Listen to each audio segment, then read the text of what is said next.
pas de trucs à entretenir, c'est vrai. Je suis dans la détresse. J'ai pas de valet à payer et tout ça. Elle avait un article pour remettre en question l'utilisation de son personnage dans Iron Man. C'est cool qu'ils aient pu changer la manière de la mettre en scène. Bah, on va Oui, voir. je l'ai lu. J'ai pas vu le film. Hein. J'ai lu l'article, ouais. Où il disait qu'avant, même en plus à la base, ils avaient encore plus abusé la façon dont elle était introduite dans l'histoire. Elle était encore plus sexy et tout ça. Et puis ils ont un petit peu mis de l'eau dans leur vin parce qu'apparemment les gens à l'écriture, c'était beaucoup des mecs. Ils se chauffaient un peu beaucoup avec Black Widow. Ouais, je l'ai vu il y a pas longtemps, Iron Man 2, j'ai trouvé ça naze déjà. Et ouais. Moi, tu sais que je préfère le 2 au 3, hein, je suis désolé. Hein, mais je sais plus si je l'ai vu le. Si, je l'ai vu. J'en ai déjà parlé plein de fois. J'ai déjà plus aucun souvenir, c'est que ça m'a. Mais j'aime pas Iron Man, hein, de toute façon. Ouais. Mais par contre, faut avouer que dans Iron Man 2, elle est méga bonasse. Moi, j'aime bien. Oh. Ah oui, bah quand elle arrive, bah, ils ont fait exprès. Le 3, c'est non. Non, mais la plupart des gens préfèrent le 3. Hein. Le 3 est très apprécié, mais moi, c'est pas du tout.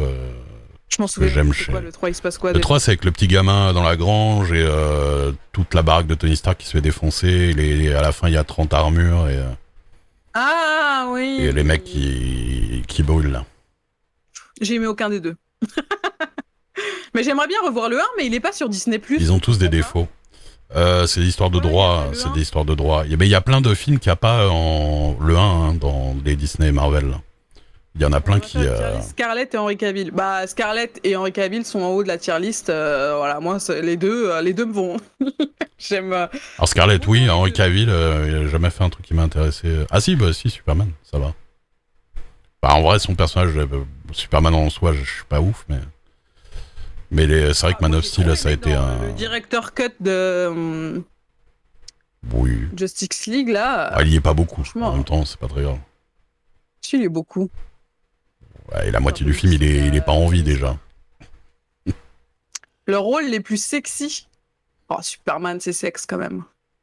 The Witcher, c'est sexe aussi. Alors, je trouve qu'Henry Cavill a un peu le même problème que Scarlett Johansson. Et Scarlett Johansson, souvent, elle disait qu'elle avait des problèmes parce qu'elle était trop sexualisée. Donc, elle pouvait pas. Il y avait plein de rôles pour lesquels elle était pas prise parce que. En gros, il lui disait t'es trop bonne pour le rôle, quoi, en fait. Genre, à un moment, je crois qu'elle voulait.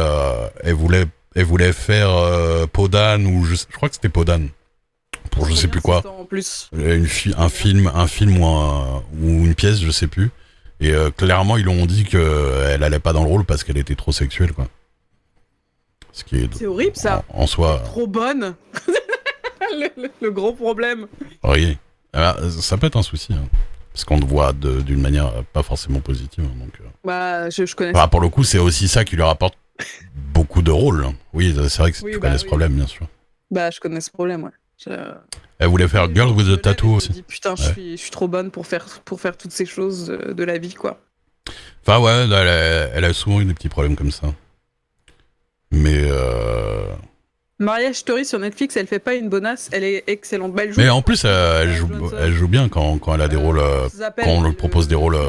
Au Japon, là. Il est trop bien ce film. Ah, Lost in Translation. Lost in Translation. Ouais, il est cool. C'était il y a bien longtemps, mais. Ouais, moi j'aime bien. C'est un de mes films préférés avec Eternal Sunshine of the Spotless Mind. Ouais, t'aimes bien les films chiants avec de l'amour chiant, quoi. De l'amour chiant, pardon, excuse-moi. Ah, les gens où ils sont sur leur lit, ils regardent le plafond pendant 3 plans et après, hop. Et après, ils regardent les étoiles comme ça, après ils chialent.